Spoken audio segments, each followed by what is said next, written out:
ఆమేన్, హల్లెలూయా. శ్రద్ధ కలిగి మాటలు విందాం. యేసుక్రీస్తు ప్రభువారు బోధించినటువంటి ఈ మాట ఆయన చివరి మాటగా పరలోకమునకు ఎత్తబడుతున్న ఆ సమయంలో పలికిన మాట ఏంటంటే, శిష్యులారా, నాకు ఈ భూమి మీద అధికారం ఇవ్వబడింది, పరలోకమందును ఈ భూమి మీద నాకు అధికారం ఇవ్వబడింది, సర్వాధికారం ఇవ్వబడింది. అది ఏమిటంటే, మీరు వెళ్ళి సమస్త జనులను శిష్యులుగా చెయ్యండి, తండ్రి యొక్కయు కుమారుని యొక్క పరిశుద్ధాత్మ నామములో వారికి బాప్తిస్మిచ్చుచు అని అన్నారు. చూడండి మాట.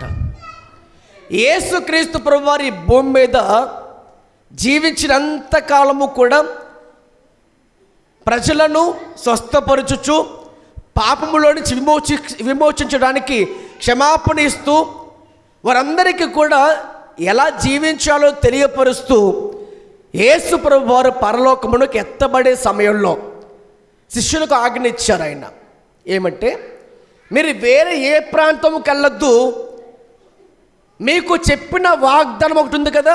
ఏమిటా వాగ్దానము? పరిశుద్ధాత్మ మీదకి వచ్చినప్పుడు మీరు శక్తిని పొందుకుంటారు. ఆ పరిశుద్ధాత్మ మీదకి వచ్చేంతవరకు మీరు ఎక్కడ ఉండాలి? మీరు ఏమాత్రము కూడా యోదయ, గలిలయ, సమరయ ప్రాంతాలకు వెళ్ళకుండా మీరు ఉండండి అని చెప్పి ఆయన ఆజ్ఞిస్తూ చివరికి ఏమన్నారంటే, 40 రోజులు తనను తాను సజీవుడిగా కనపరుచుకొనుచు అనేక మందికి కనిపిస్తూ రుజువుపరుచుకుంటూ ఉంటున్న ఆ సమయంలో ప్రభు ఇక ఎత్తబడే సమయంలో ఏమన్నారంటే, కాబట్టి మీరు వెళ్ళి సమస్త జనులను శిష్యులుగా చెయ్యండి. ఎలా చేయమని చెప్పున్నాడు ఆయన? క్రైస్తవులుగా చేయమనిలే, మరేమన్నాడు ఆయన? శిష్యులుగా చేయండి. ఈ మాట ఆలోచించేయండి. శిష్యులుగా చేయడం అంటే ఎలాగా? శిష్యులకు ఉండాల్సిన అర్హత ఏమిటి, శిష్యులకు ఉండాల్సిన గుణం ఏమిటి అనేది మనము ఈ రాత్రి నేర్చుకోబోతున్నాం. ప్రభుకు స్తోత్రం చేద్దాం బిగ్గరగా. శిష్యులు అంటే మన కళ్ళ ముందు కనిపించేది ఎవరు చెప్పండి? యేసు ప్రభువారి యొక్క 12 మంది మాత్రమే కనిపిస్తారు. దాంట్లో ఒక ఆయన ఏమైపోయారు? ఇస్కరియోతు యూదా తప్పిపోయాడు. ఇంకెంతమంది ఉన్నారు? సో ఏమనుకుంటే మనందరం కూడా కళ్ళు తెరిచి మోవిగానే ఏమంటాం? 11 మందేనండి అనుకుంటాం, లేదా 12 మంది శిష్యులు ఉన్నారని చెప్తాం. కానీ ఒక మాట ఆలోచన చేయండి.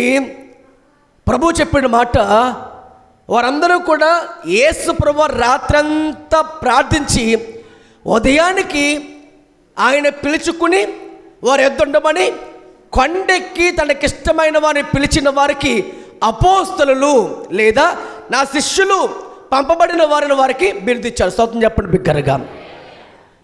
కాబట్టి ఆ 12 మంది మాత్రమే యేసు శిష్యులని మాత్రమే కాదు, అది వారికి మొదటగా వచ్చిన పిలుపది. హల్లెలూయా.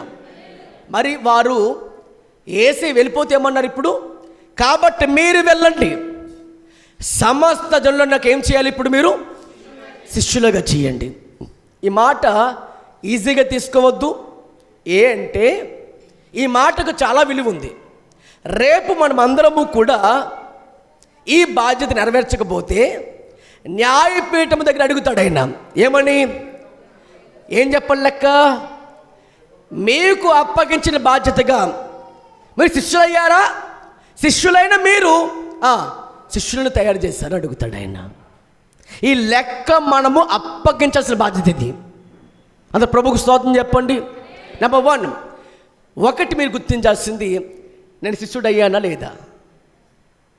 రెండవది, శిష్యుడవని నువ్వేం చేయాలి? ఇప్పుడు శిష్యులను తయారు చేసి ప్రభువుని నడిపించావా?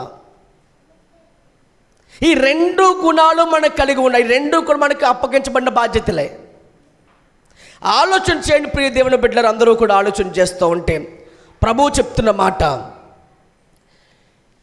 ఈ మానవ జీవితం 4 రకాలుగా ఉంటుందండి. 4 రకాలుగా విభజించాడు దేవుడు. నెంబర్ 1 ఎలాంటిదంటే, ఒకరు దేవుని నమ్మని వారు. అంటే వారెవరు? అవిశ్వాసులు. ఎవరు వాళ్ళు? అంటే ప్రభువుని ఎరగని వారు, ప్రభువుని తెలుసుకోని వారు, ఇంకా చెప్పాలంటే ఈజీగా రక్షణ లేనివారు. రక్షణ పొందిన వారు ఎవరు? అవిశ్వాసులు. యేసు ప్రభు వారిని రక్షకునిగా అంగీకరించిన వారు ఒక బ్యాచ్ వాళ్ళు. నెంబర్ 2, రెండవ వర్గం ఎవరంటే వీరు ప్రభువుని నమ్మిన వారు, బాప్తిసం తీసుకున్నవారు, యేసుక్రీస్తు ప్రభు వారిని సొంత రక్షకునిగా అంగీకరించి సంఘములో సభ్యులుగా చేయబడిన వారు. ఒక మాటలో చెప్పాలంటే వీరి విశ్వాసులు. మొదటి వారు ఎవరు? లోకములో నుంచి, అంటే లోకములో ఉన్నవారు అవిశ్వాసులు, రక్షణ పొందినవారు ఒక గుంపు అయితే, రెండవ గుంపు ఎవరు? విశ్వాసులు. ఎవరు వీరు? క్రీస్తును సొంత రక్షకునిగా అంగీకరించిన వారు విశ్వాసులు అయ్యారు. హల్లెలూయా. అంటే వాళ్ళు ఏం వదిలిపెట్టారు? లోకములో నుంచి ప్రత్యేకించబడిన వారైన విశ్వాసులు అయ్యారు. హల్లెలూయా. ఇప్పుడు మూడవది, విశ్వాసులుగా పిలువబడిన వారు ఇప్పుడేమవ్వాలి? శిష్యులు అవ్వాలి. ఏమవ్వాలి చెప్పండి? అందరూ కూడా ఏమవ్వాలి చెప్పండి? మొదట ఏం చెప్పుకున్నాము? పాపులుగా లోకములో ఉన్నవారు ఏమయ్యాలి? ఇప్పుడు క్రీస్తు రక్తంలో కడగబడి నీతిమంతులుగా తీర్చబడ్డారు. వారు ఏమయ్యారు? ఇప్పుడు విశ్వాసులు అయ్యారు. ఇది రెండవ బ్యాచ్. విశ్వాసి అయిన వ్యక్తి ఇప్పుడు ఏమవ్వాలి? విశ్వాస స్థాయిలో నుంచి ఏమవ్వాలి? ఇప్పుడు శిష్యుడిగా మారాలి. కానీ మూడవ విషయంలో చాలామంది ఆగిపోయారు. ఏమైపోయారు? బాప్తిసం తీసుకున్నారు. అంటే ఏంటి? 1వ తరగతి పాస్ అయిపోయారు మీరు. అంటే ఏంటి? విశ్వాసిగా మారారు. ఎక్కడి నుంచి? లోకములో నుండి ప్రత్యేకించబడి విశ్వాసి స్థాయికి వచ్చారు. 2వ తరగతి కూడా పాస్ అవ్వారు మీరు. హల్లెలూయా. ఇప్పుడు ఏమవ్వాలి మరి? 2వ తరగతి నుంచి ఎక్కడికి వెళ్ళాలి? ఇప్పుడు మీరు 3వ తరగతి. అంటే ఈ విశ్వాసి తర్వాత ఏమవ్వాలి? పాస్ అయ్యి మరొక మెట్టు ఎక్కడికి ఎక్కాలి? ఇప్పుడు శిష్యుడిగా మారి ఆ తర్వాత క్రైస్తవుడు అవుతాడు. 4వది. ఆమేన్. అంటే మూడవ మాట ఏంటంటే విశ్వాసం ఏమవ్వాలి? ఇప్పుడు శిష్యుడిగా మారాలి. మరి ఎంతమంది మారాం? బాప్తిసం తీసుకున్నాం, రక్షించబడ్డాం, ప్రభు వల్ల చేయేస్తున్నాం. అంటే ఒక రకంగా చెప్ప మనం కూడా చేసే పని ఏంటంటే ఒక సువార్త ప్రకటించిన ప్రభు దగ్గర నడిపిస్తున్నాం. నడిపించబడ్డ వారు సంఘంలో సభ్యులు అవ్వారు, సంఘంలో విశ్వాసులుగా మారారు, విశ్వాసులు అయ్యారు. ఎంత గొప్ప విశ్వాసం అంటే విశ్వాసంలో ఒక ఉన్నత స్థాయికి వెళ్ళారు మీరు. అయితే విశ్వాసం స్థాయిలో ఇప్పుడు ఏమవ్వాలి? మీరు శిష్యులుగా మారాలి. ఆమేన్. శిష్యులుగా మారిన వారే క్రైస్తవులుగా పిలువబడతారు. చెప్పండి బిగ్గరగా హల్లెలూయా, హల్లెలూయా. ఈ శిష్యులకు ఉండాల్సిన అర్హత చెప్పే ముందు అసలు క్రైస్తవులకు అనబడేవారు ఎవరు చెప్పండి ఒకసారి. చదవండి పరిశుద్ధ లేఖనాలు తెరిచి అపోస్తుల కార్యం 11వ అధ్యాయం 26 చదవండి. అపోస్తుల కార్యములు 11వ అధ్యాయము 26వ వచనం చదువుదాం. వారు కలిసి ఒక సంవత్సరం అంతయు సంఘములో నుండి బహుజనులకు వాక్యం బోధించారు. మొట్టమొదట అంత్యోకలో శిష్యులు ఏమన్నారట? క్రైస్తవులుగా అనబడ్డారు. హల్లెలూయా చెప్పండి బిగ్గరగా. ఎవరయ్యారు క్రైస్తవులు? శిష్యులుగా ఉన్న వారు పాస్ అయిన తర్వాత, అంటే వారి జీవితంలో ఏమైతే సాధించాలి శిష్యులుగా అర్హతలన్నీ పొందుకున్న తర్వాత ఏమయ్యారు? వాళ్ళు 4వదిగా క్రైస్తవులుగా పిలువబడ్డారు. ఈ 4 మనం కలిగి ఉండాలి. మొదటిది ఏంటి? లోకంలో నుంచి ప్రత్యేకించబడిన విశ్వాసులమయ్యాం. విశ్వాసమైన వారు ఏమవ్వాలి? ఇప్పుడు శిష్యులు అవ్వాలి. శిష్యుల తర్వాత ఏమవ్వాలి? క్రైస్తవులుగా పిలువబడాలి. ఇది మనకు ఉండాల్సినటువంటి అర్హత. అయితే ఇప్పుడు మీరు అందరూ కూడా జాగ్రత్తగా ఆలోచన చేస్తుండగా ప్రభు బిడ్డ మనవి చేస్తున్నాను. శిష్యులకు ఉండాల్సినటువంటి అర్హత ఏంటి? శిష్యులంటే ఎవరు అనేది మనం అందరం కూడా ఆలోచన చేస్తూ మీకు అందరికీ నేను కొన్ని విషయాలు తెలియపరుచుకోవడానికి ఇష్టపడుతున్నాను. పరిశుద్ధాత్మను మనకు అందరికీ కూడా సహాయం చేయనుగాక. హల్లెలూయా, హల్లెలూయా. చూడండి, ఒక వ్యక్తి యేసుక్రీస్తు శిష్యుడని సమాజం ఎలా గుర్తిస్తుంది? సంఘములో సహోదరులు ఎలా గుర్తిస్తారు? ఇవన్నీ మనం అందరం కూడా అంగీకరించుకోవాలి. విశ్వాసిగా ఉండిపోకూడదు. ఎలా మారాలి? శిష్యులు అవ్వాలి. శిష్యుల తర్వాత ఏమవ్వాలి? మనము అనేక మందిని ఏం చేయాలి? ప్రభు దగ్గరికి శిష్యులుగా చేయాలి. ఇది మనకు అప్పగిన దేవుడి బాధ్యత. ఇది కనుక మనం మిస్ అయితే ప్రభు లెక్క అడుగుతా న్యాయపీఠం దగ్గర. రెండవ రాకల్లో న్యాయపీఠం దగ్గర అడిగే అనేక లెక్కలు ఇదో కూడా ఒకటి. ఏ లెక్క? శిష్యుడిగా నువ్వు మారాడవా, మారి నువ్వు శిష్యుడిగా తయారు చేసావా? ఆ లెక్క అడుగుతాడు దేవుడు. తర్వాత నీ మాటకు లెక్క అప్ప చెప్పాలి. ఎక్కడుందా మాట? మత్తయి సువార్త 12వ అధ్యాయం 36వ వచనంలో కూడా రాయబడిన మాట ఏంటంటే, నువ్వు మాటను గురించి కూడా వ్యర్థముగా మాట్లాడి దేవుడికి విరుద్ధంగా జీవించిన మాట చూపిస్తే ఒకవేళ ఆ మాటకి లెక్క అప్ప చెప్పాలి మనం. చదువుతారు ఒకసారి మాట. నేను మీతో చెప్పినదేమనగా మనుషుల పలుకు వ్యర్థమైన ప్రతి మాటను గూర్చియు. ఏంటంట? మనుషులు పలికే వ్యర్థమైన మాటలు గుర్చి కూడా లెక్క దేవుడికి విమర్శ దినమున ప్రభు విమర్శించే దినమున లెక్క చెప్పవలసి ఉంది. లెక్క అప్ప చెప్పాల్సి ఉంది. మాటకు కూడా ఉంది. అంత మాత్రమేనా? దేహానికి లెక్క అప్ప చెప్పాలి. దేవుణ్ణి కనికరించిన దేహముతో ఎలా జీవించావు నువ్వు? ఆ లెక్క దేవుడు అడుగుతాడు రోజున. ప్రతి దానికి లెక్క అడుగుతాడు. నీకు ఇచ్చిన తలాంతులు లెక్క అడుగుతాడు దేవుడు. అవునా కదా? అడుగుతాడు లేదా? 5 తలాంతులు తీసుకున్నవాడు 5కి 10 చేశాడు. 2 తలాంతులు తీసుకున్నవాడు 2కి 4 చేశాడు. 1 దాన్ని తీసుకున్నవాడు ఏం చేశాడట? బొమ్మలో పాతి పెట్టాడు. దేవుడు లెక్క అడగలేదా? ఎన్నో లెక్కలు అడుగుతాడు. మనకు అన్ని లెక్కలు చెప్తాం. పెరుగు ప్యాకెట్కి ఎంత అయింది, పాలు ప్యాకెట్కి ఎంత అయింది, ఈ లెక్కలు బాగా చెప్తాం. లెక్క అడిగే సమయం ఒకటి వస్తుంది, చూసుకు పెట్టుకోండి. మ్యాథ్స్ టీచర్ ఆయన ఇప్పుడు హల్లెలూయా అడుగుతాడు లెక్క. చాలా జాగ్రత్తగా మనం అందరం కూడా దేవుళ్ళలోకి బతకాలి. ప్రభు స్తోత్రం చెప్పండి బిగ్గరగా హల్లెలూయా. చూడండి, ఇప్పుడు పరిశుద్ధ లేఖనాలు తెరిచి మనమందరము ఆలోచించాల్సిన మాట, విశ్వాసము స్థాయిలో శిష్యులుగా మారాల్సిన మనము శిష్యులుగా మారకపోతే చాలా ప్రమాదం. ప్రియ దేవుని బిడ్డలారా, చాలా ప్రమాదం ఇది. ఈ శిష్యుడు ఎలా ఉండాలి మరి? యోహాను సువార్త 8వ అధ్యాయం 31వ వచనం చదవండి. కాబట్టి యేసు తనను నమ్మిన యూదులతో మీరు నా వాక్యమందు నిలిచిన వారైతే నిజముగా నాకు శిష్యులై ఉండి సత్యమును గ్రహించెదరు. హల్లెలూయా. శిష్యుడు ఎప్పుడవుతామంట? ఆయన నమ్మిన వారు చెప్తున్న మాట అది. యేసు ప్రభు వారు నమ్మిన వారు, అంగీకరించిన వారు, ప్రభు నేను నీతో పాటు వస్తాను వెంబడించిన వారితో ప్రభు చెప్తున్న మాట ఏంటంట? మీరు నమ్ముతున్నారు, అంగీకరిస్తున్నారు, వెరీ గుడ్ నాయనా అని చెప్పలేదు ఆయన. మీరు చేయాల్సిన పని, నా వాక్యం ముందు మీరేం చేయబడాలి? నిలబడాలి. నా వాక్యం మీరు నిలబడితేనే, నిలిచి ఉంటేనే సత్యాన్ని గ్రహిస్తారు. అప్పుడు మీరు అవుతారు, నాకు నా శిష్యులు అవుతారు. ప్రభుకి స్తోత్రం చేద్దాం బిగ్గరగా హల్లెలూయా. అంటే కష్టమైన, నష్టమైన, ఇబ్బంది అయినా, బాధ అయినా, ఎలాంటి సమస్య వచ్చినా కానీ వాక్యం విషయంలో మాత్రం ఏమవ్వకూడదు, రాజీ పడకుండా జీవించగలిగిన వారు మాత్రమే ప్రభు శిష్యులుగా మారుతారు. ప్రభుకి స్తోత్రం కలుగునగాక. హల్లెలూయా హల్లెలూయా. వాక్యం చెప్పుచున్న మాటకు విరుద్ధంగా జీవిస్తున్న వారి శిష్యులు అవుతామా? మరి అవ్వలేము. యేసుని వెంబడించవచ్చు, నీవు బాప్తిసం తీసుకోవచ్చు, నీవు ప్రభు సంస్కార విధుల్లో పాల్పంపులు పొందొచ్చు, నీవు సువార్త ప్రకటించవచ్చు, నీవు కూడా, నేను కూడా. కానీ నేనైనా మీరైనా సరే వాక్య విషయాలు రాజీ పడకుండా ఉండదున్నట్టుగా జీవించిన వారు అయితేనే, వాక్యములో నిలిచిన వారైతేనే శిష్యులుగా మారుతాం. హల్లెలూయా హల్లెలూయా.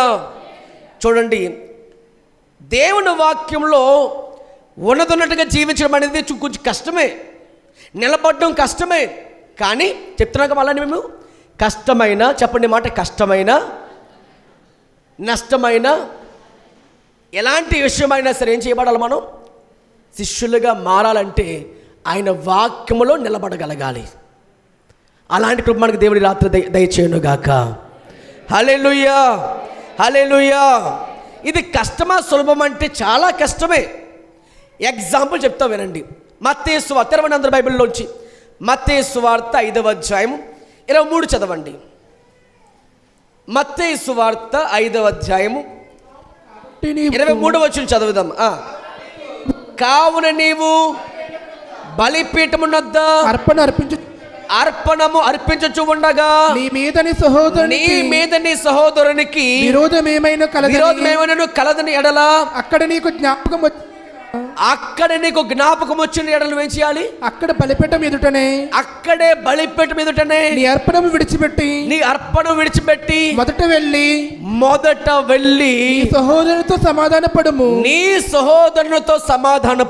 అటు తర్వాత వచ్చి నీ అర్పణను అర్పింపుము. నీవు దేవునికి ఇచ్చే కానుకైనా బియ్యమైనా అర్పణైనా అర్పించుకో. ఈ వాక్ నిలబడగలం మనం. ఇది పెద్ద ఆజ్ఞ కాదుగా, చిన్న ఆజ్ఞ కదా. ఏంటది ఆలోచన చేయండి. ఇద్దరు వ్యక్తులు ఉన్నారంట. ఈ వ్యక్తికి ఆ వ్యక్తికి పడట్లే. ఇప్పుడు ప్రభు ఏమన్నారంటే, నేనే అనుకోండి పోనీ మందిరంకి వచ్చాను, ప్రభుకి ప్రార్థన చేస్తున్నాను, స్తోత్రం స్తోత్రం స్తోత్రము హల్లెలూయా అంటూ పరిశుద్ధాత్మదేవా అంటూ ప్రార్థన చేస్తున్నాను. నేను ప్రార్థన చేస్తుండగా అనుకోకుండా ప్రభువు నా మీదకి ఒక స్క్రీన్ వేసాడు. ఆయన దాంట్లో ఏం కనిపిస్తుందంటే, నా ప్రతివాదికి నాకు సంథింగ్ గొడవ జరిగింది మధ్య. అది ప్రభువులో జ్ఞాపకం తెచ్చుకొచ్చాడు ఆయన.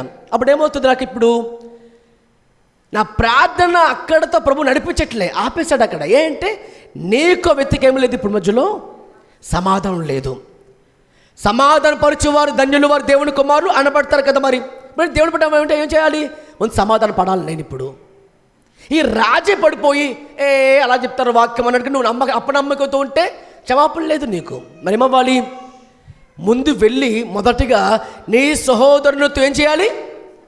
తప్పు నీది కాదమ్మా, తప్పు నీది కాదయ్యా, అయినా ఏం చేయాలి? నీవు క్రైస్తవుడు కాబట్టి, క్రీస్తు నమ్ముకుని బిడ్డవు కాబట్టి ఏం చేయాలి? నువ్వు ముందుకు వెళ్ళి ఏం చేయాలి?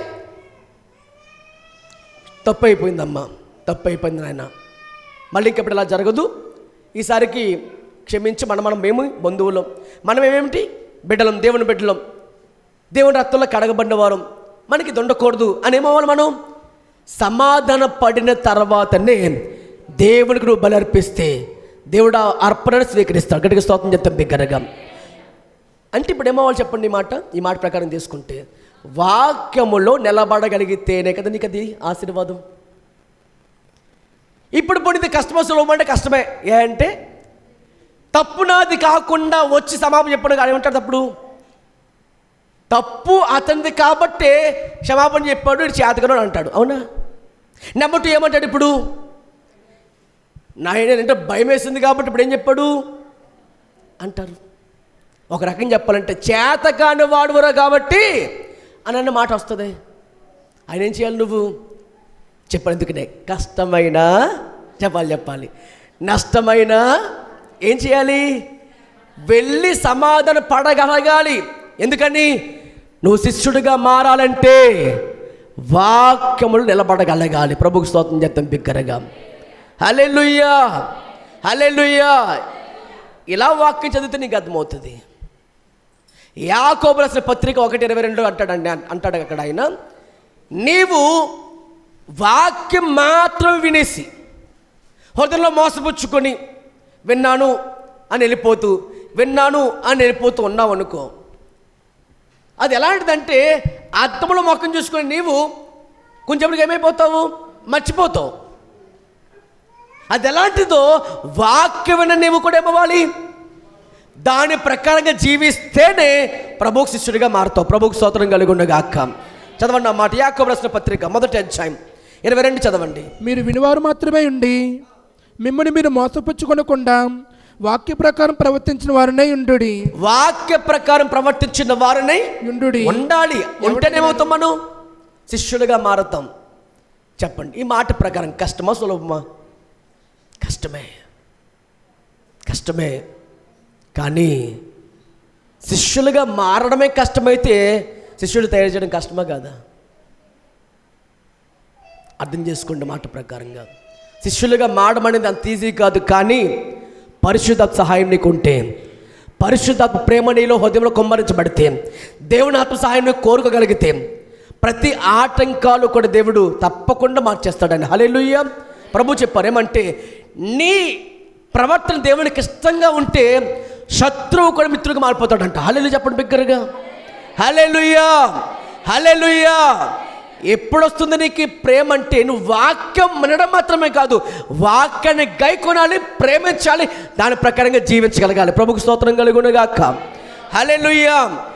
లేదంటే ఎలా ఉంటుందంటే, దేవుని వాక్యము చదివేస్తాము అనుకున్నట్టుగా ఉంటుంది, విన్నాను అన్నట్టుగా ఉంటుంది.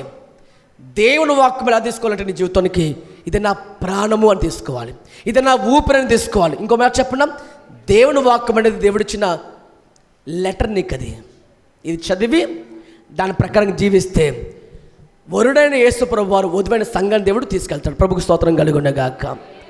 ఇది రాజ్యాంగంగా తీసుకోవాలి. రాజ్యాంగం, అంబేద్కర్ రాసినటువంటి రాజ్యాంగం ఎంత బలమైనదో అంత బలమైనది దేవుని వాక్యం. అది నువ్వు గమనించుకోవాలి, అంత బలంగా నువ్వు తీసుకోవాలి దాన్ని.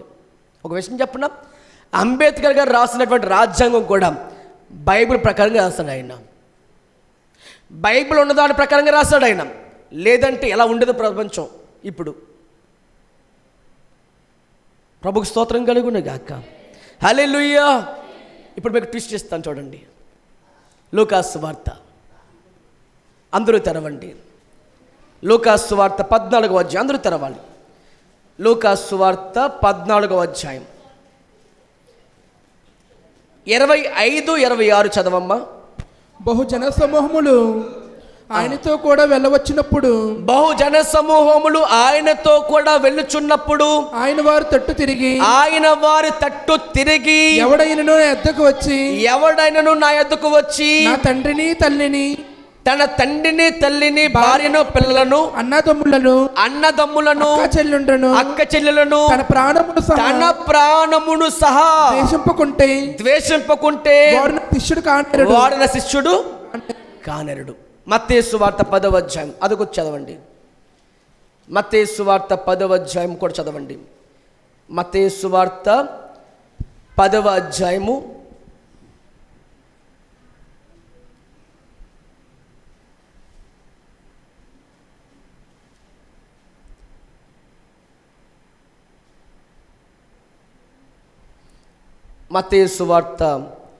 10వ అధ్యాయము చదువు 21వ వచనం చదవండి. సహోదరుడు సహోదరుణ్ణి, తండ్రి కుమారుణ్ణి మరణముకు అప్పగించెదరు. పిల్లలు తండ్రుల మీద లేచి, అది కాదు. మత్తయి 10వ అధ్యాయము దాని ముందు చదవండి. 37 చదవండి. 36-37 వచనాలు చదువుదాం. ఒక మనుష్యుని ఇంటి వారే అతనికి శత్రువులగుదురు. తండ్రినైనను, ఈ మాట చూడండి, తండ్రినైనను తల్లినైనను నాకంటే ఎక్కువగా ప్రేమించేవాడు. చూడండి ఇక్కడ ఈ మాట, నాకంటే ఎక్కువగా. ఎవరిని? తల్లైనా తండ్రైనా. ఈ మాట చాలా మంది అపార్థం చేసుకున్నారు, ముఖ్యంగా హైందవులు. ఈ దేవుని నమ్ముకుంటే అక్క చెల్లిని, తల్లిని, తండ్రిని, కోడల్ని అందరూ విధులు పెట్టేయాలంట అనే ధోరణి వారికి అర్థమైంది వాళ్ళకి. ఎందుకని? వాక్యం సరిగా అర్థం చేసుకోకపోతే. అన్ని సువార్తలు చదువుకోవాలి, అందరినీ కూడా గమనించాలి. ప్రభువు ఇక్కడ పరిశుద్ధాత్ముడు ఏ కోణంతో రాశాడు అక్కడ? నాకంటే అనే మాట అర్థం చేసుకోవాలిగా. నాకంటే ఎక్కువగా మీరు దేన్ని కూడా ఎక్కువగా ఇష్టపడకూడదు అంటే అర్థము, నన్ను వెంబడించాలంటే, నా సిలువను మోయాలంటే, లేదా శిష్యుడిగా మారడానికి మీరేం చేయాలి? కొంతమంది మీ ఇంట్లో వాళ్ళు నీకేమవుతారంటే వ్యతిరేకంగా మారిపోతారు. ప్రభువు నమ్ముకున్నావంటే, బాప్తిసం తీసుకుంటానంటే రకరకాలను హింసిస్తూ ఉంటారు, బాధ పెడుతూ ఉంటారు. ఎందుకంటే నీకున్నటువంటి ఈ ప్రత్యేకత వరకు లేదు. నువ్వు దేవుని నమ్ముకున్నావు, ప్రత్యేకించబడ్డావు, రక్తంలో కడగబడ్డావు. కాబట్టి నీకేముంటుందంటే ప్రభు కోసం బ్రతకడానికి ఆశపడుతూ ఉంటావు. కానీ లోకం కొట్టుదా ఆ మనస్సు ఉండదు. కాబట్టి వారు ఏమంటారంటే, పొద్దున చెప్పుకున్నాం కదా, వెళితే వెళ్ళి కానీ బాప్తిసం తీసుకోవద్దు, వెళితే వెళ్ళు కానీ ప్రార్థన ఇంట్లో చేయొద్దు, వెళితే వెళ్ళు కానీ ఆ వాక్ ప్రకారంగా జీవించొద్దు. ఇలాగే జీవించమంటుంది ఇది లోకం. చూడండి అక్కడ చూడండి, ఎవరైతే ప్రభువులో ఎక్కువగా నిమగ్నమై ప్రభువుతో ఎక్కువ గడుపుతూ ఉంటారో, లోకం ప్రత్యేకించబడిన బట్టి ద్వేషిస్తుంటుంది లోకం. నీ ఇంటి వరకు ఏమైపోతారు? శత్రువుగా మారిపోతూ ఉంటారు. నువ్వేమంటూ ఉంటావంటే దేవుడు నా చెప్పాడు కదమ్మా అంటావు, చెప్పాడు కదయ్యా అంటావు. మరి వారేమంటారు? వ్యతిరేకంగా ఉంటారు. ఎందుకంటే వాక్యం లోతు వరకు తెలియదు కాబట్టి. చూడండి మాట, ఒక మనుషునికి వాని తండ్రికి కుమార్తెకును 36 చదువుదాం. ఒక మనిషిని ఇంటి వారు శత్రులగుదురు, తండ్రినైనను తల్లినైనను నాకంటే ఎక్కువగా ప్రేమించేవాడు నాకు పాత్రుడు కాడు, కుమారునైనను కుమార్తెనైనను నాకంటే ఎక్కువగా ప్రేమించేవాడు నాకు పాత్రుడు కాడు. అంటే అర్థం ఏంటంటే నాకంటే ఎక్కువ ప్రేమించకూడదు. అంటే నేనే కావాలా, నీ బిడ్డలు కావాలా? అంటే దీన్ని బట్టి మీకు అర్థం కావాల్సిన ఏంటి? యేసు ప్రభువారి కోసం అవసరమైతే నీ తండ్రి ఒకవేళ దూరం పెట్టి దేవుని నమ్ముకుంటే చంపేస్తాను ఇలా మాటలు వచ్చినాయి అనుకోండి, అవసరమైతే నా ప్రాణం కంటే నా దేవుడు నాకు ముఖ్యమైనట్టుగా నువ్వు మారగలగాలి. అప్పుడు శిష్యుడిగా మారుతావు. అంటే అంతగా నువ్వేం చేసుకోవాలట? నీ ప్రాణం సాయం చేసుకోవాలి, నువ్వు ద్వేషించుకోవడగలగాలి. స్టెఫను అలాగ కొట్టబడుతుండగా రాళ్ళతో చావుకే సిద్ధపడి ఏం చేశాడు? ఆయన తన ప్రాణం ప్రభువుకు అప్పగించాడు. ఒక్కోసారి ఏమవుతుందంటే ఇప్పుడు మనం చూస్తున్నాం కదా సమాజంలో దేవుని నమ్ముకున్నటువంటి క్రైస్తవులు ఏం జరుగుతున్నాయి? దాడులు జరుగుతున్నాయి. ఆయన ఏం చేస్తున్నారు?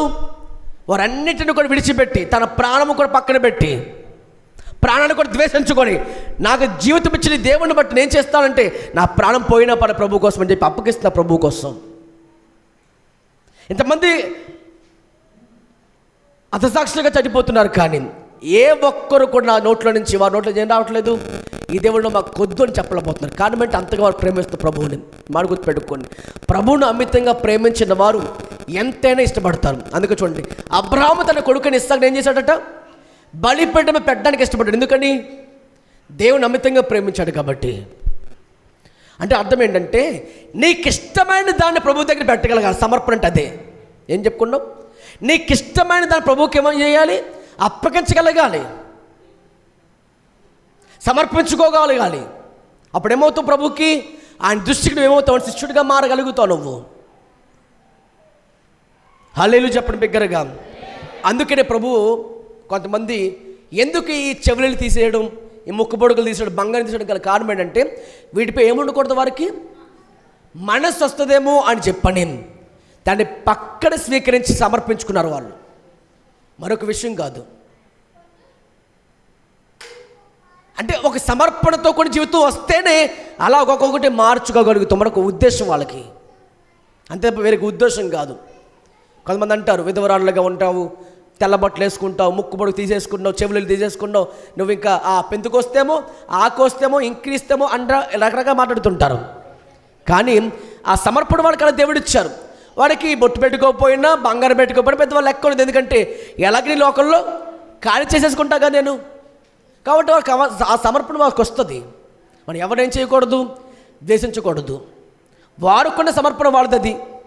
అందుకేమంటాడు దేవుడు కూడా అంటే ధనము ఎక్కడున్నో నీ మనసు అక్కడ ఉంటుంది కాబట్టి ధనాన్ని ఎక్కువ ప్రేమించేదని ప్రభు చెప్తున్నాడు. అవునే కదా? నువ్వు సిరికిని దేవుడికి దోస్తులు ఉండలేవు. ఒకరిని ప్రేమిస్తే ఒకదాన్ని ద్వేషించాలిగా. ఏ ఒక్కడు ఇద్దరు యజమానులకు దాసులుగా ఉండలేము. శిష్యుడిగా మారాలంటే ఇంత తగ్గించుకోగలగాలి మనం. కష్టమా సులభమా? నెంబర్ 1 ఇది చూసుకోండి.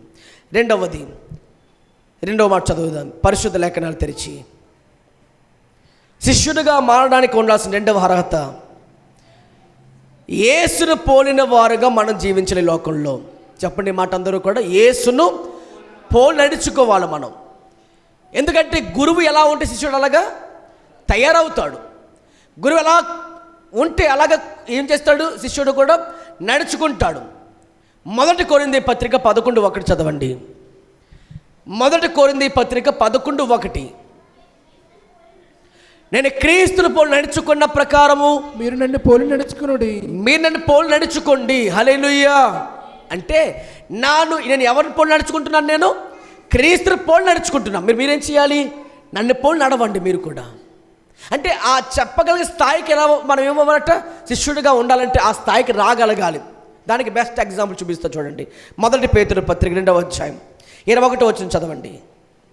పేతురు రాసిన మొదటి పత్రిక 2వ అధ్యాయము 21వ వచనం చదువుదాం. క్రీస్తు కూడా మీ కొరకు బాధపడి మీరు తన అడుగు జాడలయందు నడుచుకున్నట్లు మీకు మాదిరి ఉంచి ఉన్నాను. హల్లెలూయా. 20 చదవండి. తప్పిదమునకే దెబ్బలు తిన్నప్పుడు మీరు సహించిన ఎడల మీకేం ఫలము? మేలు చేసి బాధపడినప్పుడు మీరు సహించిన ఎడల అది దేవునికి ఇష్టమగును. ఎందుకు మీరు పిలువబడ్డారు అని చెప్పి క్రీస్తు కూడా మీ కొరకు బాధపడి అని అక్కడ మొదలు పెట్టారు. ఈ మాట ఆలోచించండి. రెండవదిగా, యేసు క్రీస్తు ప్రభువారు ఈ భూమి మీద ఎలా జీవించారో అదే జీవితం మనం కూడా ఏం చేయాలి? మాదిరిగా తీసుకుని మనం కూడా అదే పోలుకు నడవగలగాలి. అప్పుడేమవుతాం? మనం అందరం కూడా ఆయనకు శిష్యులుగా మారుతాం. మొదటిది ఏం చెప్పుకున్నాము? వాక్యములు నిలబడగలగాలి. ఆ వాక్యం ఎక్కడుంది? దేవుడు ఇప్పుడు నీ చేతుల్లోకి ఇచ్చాడు ఆయన. ఈ వాక్యం ఏం చెప్తుందో వాటి ప్రకారంగా జీవించగలగాలి. అప్పుడు ఏమవుతున్నాం? శిష్యుడిగా మారుతున్నాం. ఆ వాక్యం నిలబడగలగాలి. రెండవది ఏం చెప్పుకుంటున్నామంటే, యేసు ప్రభువారు ఈ లోకంలో ఎలా జీవించారో ఆ మాదిరి మనం ఏం చేయాలంట? అలాగనే కలిగి మనం కూడా జీవించగలగాలి. అందుకే ఇక్కడ ఏమంటున్నారు చూడండి. ఆ మాట ప్రకారంగా చూస్తే, తప్పిదమునికి దెబ్బలు తింటే ఏమి ఇష్టం ఆయనకి? ఏ దొంగతనం చేస్తాం, ఏ వ్యభిచార పాపం చేస్తాం. ఆ పాపం దొరికిపోయావు నువ్వు, అప్పుడేం చేస్తావు? అదే పెద్ద ఘనత ఏమన్నా కాదుగా. మరేంటంటే దేవుడు అక్కడ మేలు చేసి ఏం చేయాలంటే, నువ్వు బాధపడితే, సహిస్తే, ఓర్చుకుంటే అది దేవునికి ఇష్టంగా మారుతున్నారు. గడిగా స్వాతంత్ర బిగ్గరగా ఏమన్నాడు ఆయన? నువ్వు మేలు చేసి ఎవరికో మేలు చేస్తే ఏం చేయాలి? ఆయన కూడా మీకు నువ్వు మేలు చేస్తావు కాబట్టి ఎవరో నీకు కీడు చేయడానికి ప్రయత్నం చేస్తారు. అప్పుడు ఏం చేయాలి? నువ్వు మేలు చేస్తావు కాబట్టి కీడు చేసిన వారికి నువ్వేం చేయకూడదు? కీడు చేయకుండా సహించి ఓర్చుకుంటే దేవునికి ఇష్టంగా మారుతావు. హల్లెలూయా. యోసేపు అన్నలే అతను ఏం చేశారట? అతను ఏ తప్పు చేయకపోయినా గోతులో పడేస్తారు, ఏ తప్పు చేయకపోయినా జైల్లో పెట్టేస్తారు, ఏ తప్పు చేయకపోయినా అప్పగించేస్తారు, ఏ తప్పు చేయకపోయినా దాసుడిగా అమ్మేస్తాడు. ఆయన ఏం చేశాడు? ఆయన ఓర్చుకుని సహించి క్షమించాడు కాబట్టి దేవునికి ఇష్టలుగా మారాడంట. హల్లెలూయా చెప్పండి బిగ్గరగా. హల్లెలూయా. అలాగన ఉంటే నువ్వు క్రీస్తు మాదిరిగా జీవించిన వాడితో సమానం. హల్లెలూయా. ఆ తర్వాత చూడండి 22 చదవండి. 22వ వచనంలో ఏంటి ఆయన మాదిరి? ఫస్ట్ పాయింట్ ఆయన ఏంటంట?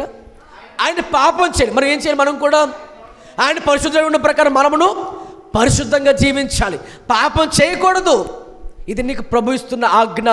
శిష్యు రకంగా ఉండాల్సిన అర్హత కూడా ఇదే. శిష్యుడిగా మారాలంటే ఏం చేయాలి? పాపం చేయకూడదు. చూపుల ద్వారా కొంతమంది ఏం చేస్తుంటారంటే, ఇదే చూపులు ఏం చేస్తుంటారు? మగవాళ్ళు ఆడవాళ్ళు ఆకర్షించడం, ఆడవాళ్ళు మగవాళ్ళు ఆకర్షించడం కోసం సైకిల్ చేస్తారు ఈ కంటి చూపుతోటి. బైబిల్లో మాట ఉంది, కొంతమంది కన్ను సైకి చేస్తుంటారట.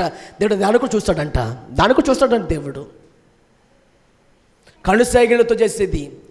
గుర్రాల వల్ల పళ్ళు సెకలించేది కూడా దేవుడు చూస్తాడంట. చాటును మాట్లాడే గొసగొసకు దేవుడు కూడా వింటాడంట. దాన్ని కూడా మన దేవునికి అప్పగించి ప్రతి కూడా ఆయన చూస్తాడు. గుర్తుపెట్టుకోండి, ఈ లోకంలో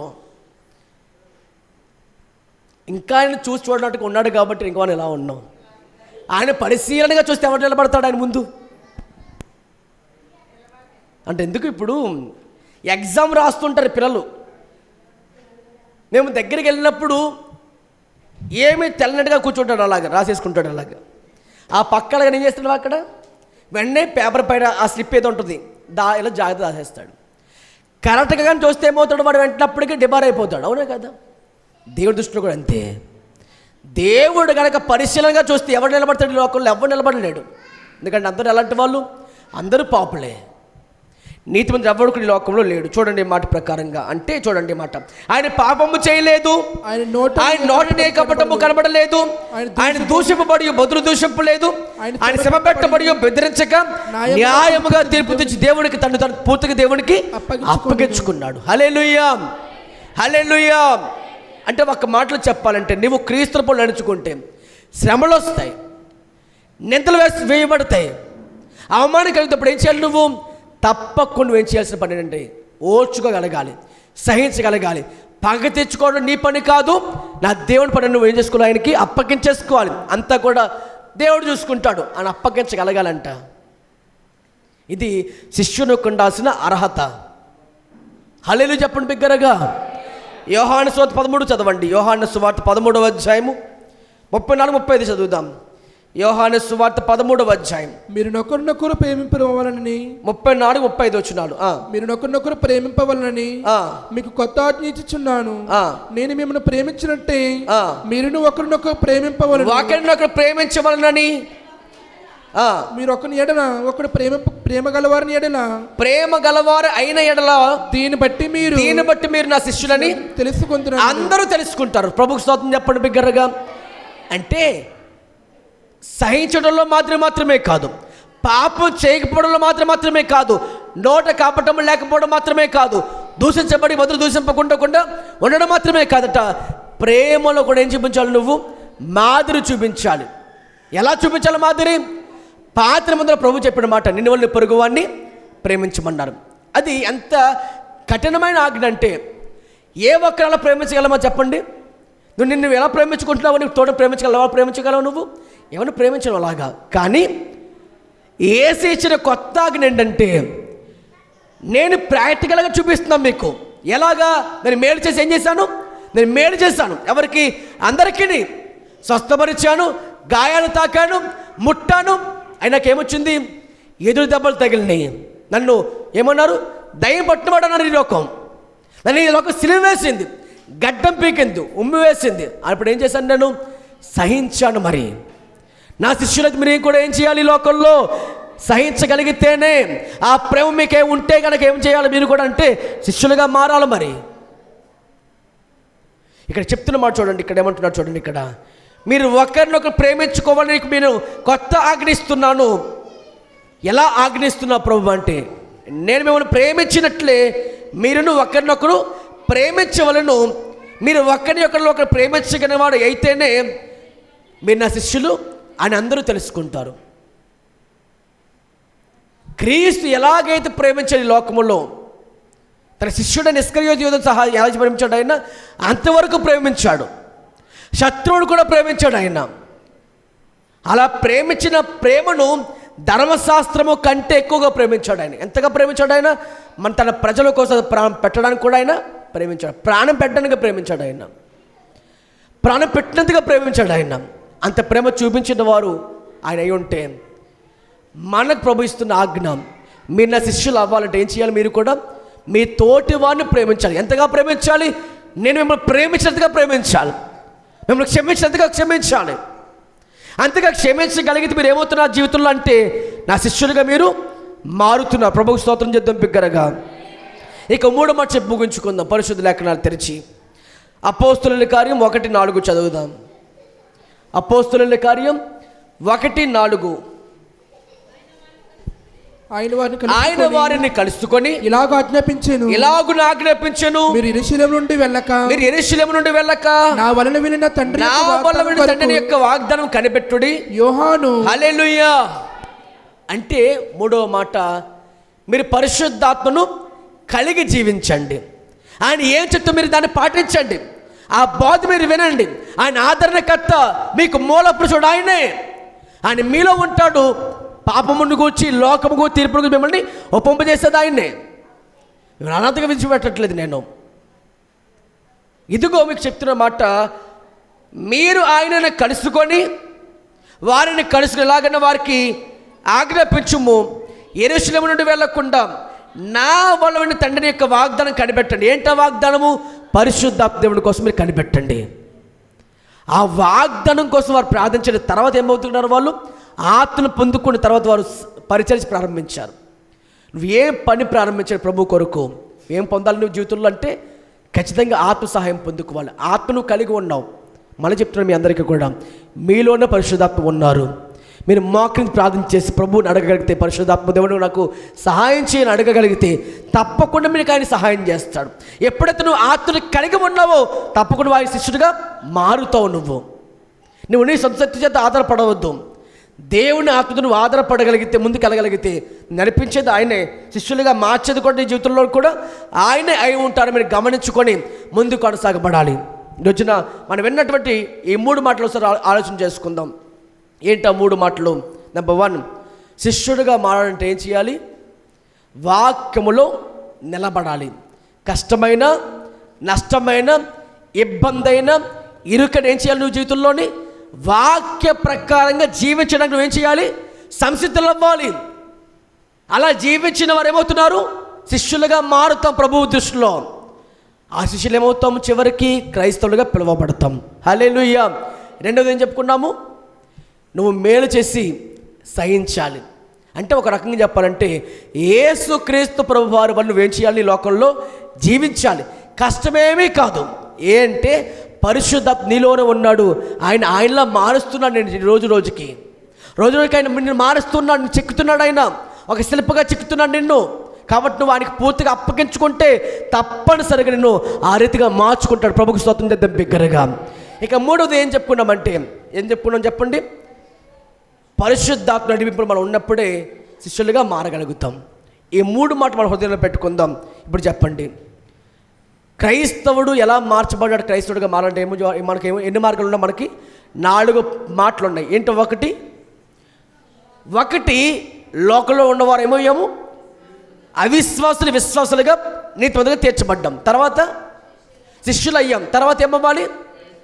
మరి ఎక్కడికి పోయి మనం అందరం అనుకోండి, ఇప్పుడు కేవలం మనం విశ్వాసం ఉండిపోకూడదు. మరి ఏం చేయాలి? శిష్యులుగా మనం మారాలి. అంటే నువ్వు వాక్యం ఏమవ్వాలి? నువ్వు కొత్త వచ్చి విశ్వాసం కాదుగా, ప్రభువును నమ్ముకొని ఎంతకాలం అయింది నీ జీవితంలో? నువ్వు ఇంకా విశ్వాసం ఉండిపోతే ఎలా? మరి ఎక్కడ వేసిన గొంగళ్ళు అక్కడ వాళ్ళు ఉండకూడదు. మరి ఏం చేయబడాలి? వాక్యములో నిలబడాలి. ప్రేమలో మాదిరి చూపించగలగాలి. నువ్వు మేలు చేస్తున్నావు, కీడెదిరేస్తుందా? సహించు, ఓర్చుకో. ఆయన నీకేం చేశాడని తన ప్రాణం పెట్టాడు. ప్రేమలో మాదిరి చూపించు, పరిశుద్ధాత్మ నింపబడు. తప్పనిసరి ఏమవుతున్నావు? చివరికి శిష్యులుగా మారుతాం. అటు కూడా మన దేవుడు దయచేయండు గాక. ఆమె అందరూ మోకరించి ప్రార్థన చేసుకుందాం. వెంటబడినటువంటి వాక్యము కొరకు ప్రార్థన చేసుకుందాం. అందరూ కూడా కలిసి ప్రార్థన చేద్దాం. హల్లెలూయా, హల్లెలూయా.